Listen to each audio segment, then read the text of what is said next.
Yesterday we talked about what the foundation for the family and the family unit is according to our King. The Bible says it's one man and one woman, male and female. You know, one thing is for sure, we're both human, and while God made the woman from the side of the man, clearly we're different. Lots of books have been written about the differences in men and women, including the expression that men are from Mars and women are from Venus. Well, what's that mean and how do we deal with that? Simply means men and women have different needs, different emotions, different ways that we express ourselves. So let's talk a little bit about women and Venus. You know, according to relationship expert Dr. Gary Smalley, the four greatest needs of a woman are, number one, emotional and physical security. Number two, the need for regular, meaningful communication. Number three, non-sexual touch. And number four, romance. You know, every day when the husband comes home from work, the wife maybe, even without knowing it, hopes that these needs are going to be met by her husband.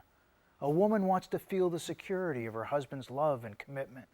She wants the ability to express her feelings and opinions without being interrupted or criticized. She wants to be held and caressed without it being linked to a husband's need for sex.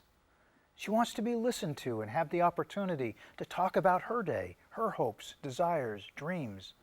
The wife wants to hear about her husband's day. She wants to feel connected. She wants to be romanced. She wants to feel valued.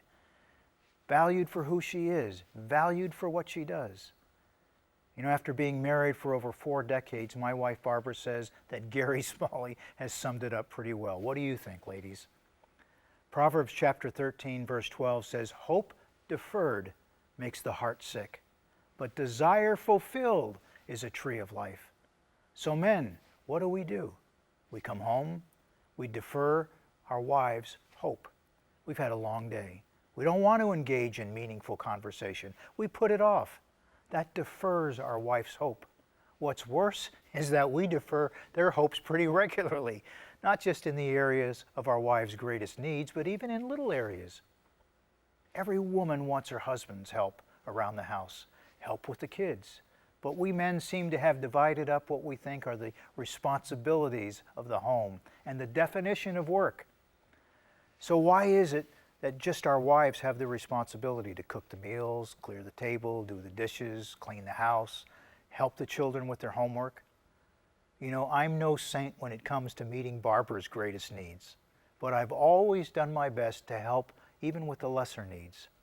Sure, I do help make dinner. I do help clear the table. I help with the dishes. And when our children, who are now grown and out of the house and families of their own, were home, I would help them every night with their homework. On Saturdays, believe it or not, you could find me dusting the furniture or vacuuming the floors. Why? Because marriage is a partnership. It's not just a division of labor. Think about it, men. Our wives have needs, and so do we.